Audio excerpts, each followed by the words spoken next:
This is all wrong. I shouldn't be up here. I should be back in school on the other side of the ocean.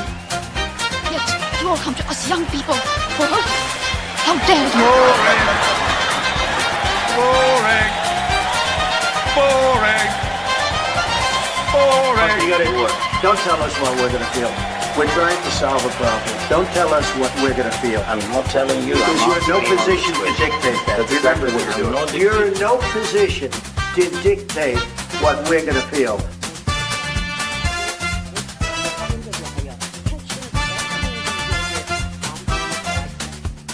I call again for an immediate ceasefire in Gaza, the return of the sausages, the hostages.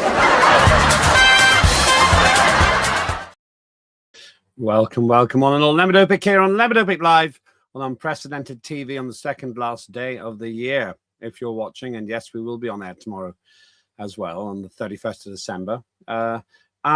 Big news today. We're going to do an experiment. We've got a guest coming into the studio, so I'm going to keep it brief now. But at 12 o'clock noon today, we have Tim Scott, the head of the Freedom Association, physically coming into the studio. We're going to try and do a live broadcast with him. What we're going to discuss is freedom, predictably enough, and specifically the question of how our civil liberties have fared in 2025. My personal view is that they've been trashed by the government that doesn't understand what liberty is. I became a member of parliament specifically because of free speech issues, and I think I've been very badly served by the current government and former governments too, to be honest with you. One of the reasons I lost all faith in the Liberal Democrats is because they seem to stop understanding what freedom means. Not very good look. Anyway, we're going to be discussing all this with Tim Scott at noon today, 30th of December, if you're watching live. Obviously, you'll be able to see this and that show in the archive. Please do like and subscribe to our YouTube presence, which is Unprecedented TV. Thank you, all of you who have been doing that. The numbers just keep rising. So that's Tim Scott. He's a rather interesting character. He runs his own show here as well. He runs Tim Scott Uncancelled program. It has been really superb in getting interesting and great guests. Here he is working for the competition, but we forgive him. He's a very, very decent chap. So we're all excited here at the studio that he's coming in to have a chat with us. Just one other thing I want to cover now, though. I don't want to double dip. I don't want to keep you too long now because I really want you to come later on. But just an observation about Volodymyr Zelensky, the putative head of Ukraine, that corrupt state, which seems to manage to snaffle away huge quantities of money through that corruption. He spent some time, as you may have seen, with Donald Trump. And a lot of people say it went very well and they've been quite complimentary about it. I'm not so sure. My problem with Donald Trump's meeting isn't Trump. It's the fact that Zelensky himself doesn't seem capable of understanding he has to give up land. That's a really big problem. And the reason it's a problem is because if you don't give up land, Mr. Zelensky, you're not going to have very much land left. And the big problem here is we've just basically got a guy who seems completely incapable of understanding that. So what he's been doing is essentially playing fast and loose with other people's lives, as far as I can see. And he's not going to the front line to fight. He's going to meet the troops sometimes. But if Zelensky isn't willing to give up land, then he's going to lose that land anyway, but at the cost of great cost of lives. Now, Trump Zelensky talks yield no progress in Ukraine-Russia territorial issues is one of the headlines. I think that's true.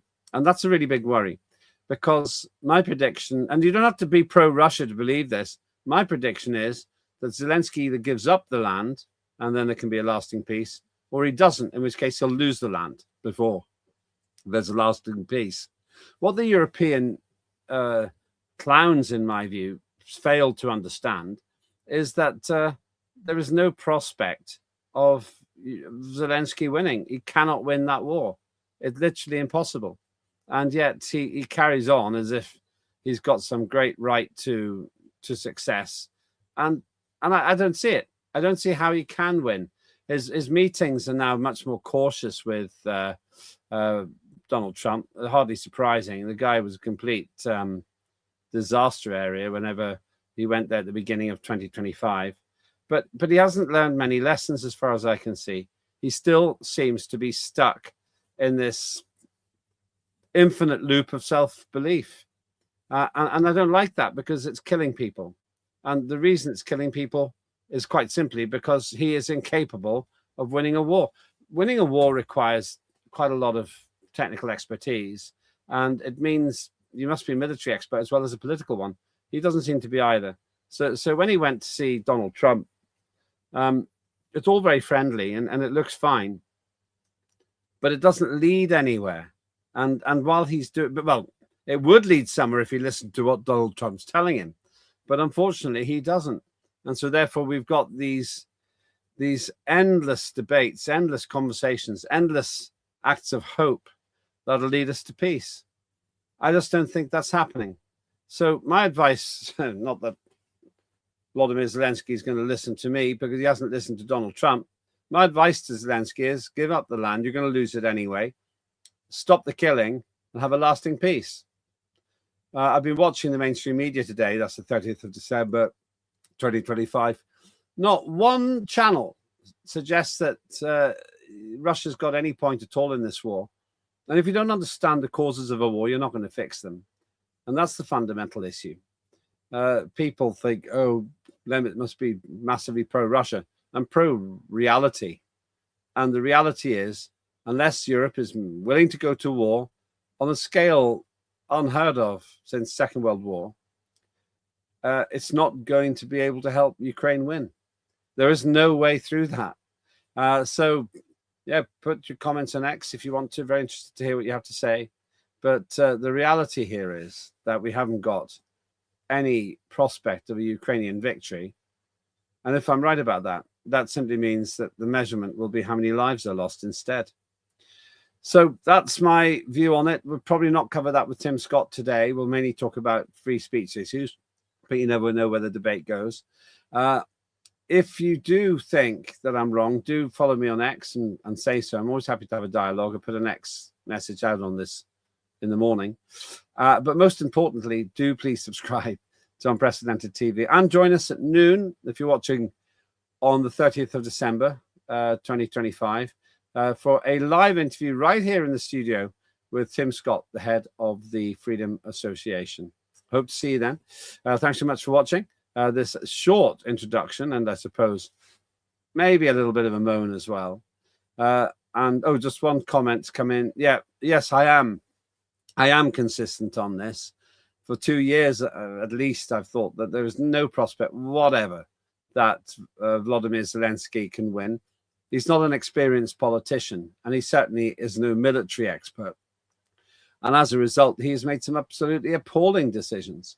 At the same time, the corruption is debilitating the ability of the Ukrainian army to win, because a lot of the money is being siphoned away. Zelensky did himself great harm reputationally when he tried to prevent independent scrutiny of corruption in the Zelensky regime. It's like a smoking gun, really. It looks like he's got something died. So I'm unapologetic on this. I think Zelensky cannot win the war. He's not a good politician, and he's a military failure. And when other people give him useful advice, people like Donald Trump, who quite clearly has a good relationship with Vladimir Putin, which is necessarily helpful in negotiations, Zelensky ought to listen, but he doesn't listen. Instead, he carries on his own sweet way. And the killing fields of Ukraine continue to bury dead Ukrainian soldiers mainly. Well, just one other thing. I don't believe that Russia's losing more troops than Ukraine. I can't see how that could happen, considering that Ukraine is the inexperienced army full of conscripts. Russia is the hard-bitten, hard-nosed fighting machine, really, which relentlessly moves forward. Anyway, that's my view. The happier story, although we might be talking about some fairly dark aspects of freedom of expression when we get to the program, the happy news is that Tim Scott will be here in the studio with me at noon GMT, Greenwich Mean Time, to discuss freedom and the extent to which our freedoms have been taken away by the current government and perhaps by previous governments as well. Now, that's something to watch. And also from a technical point of view, let's see how we do. Instead of looking down the lens, down the camera at somebody, they're going to be physically in the studio. Another experiment I wanted to squeeze in before the new year. Thanks very much for watching. I'm Lembit Öpik. This is Unprecedented TV. Please do subscribe and like on YouTube. I'll see you at noon.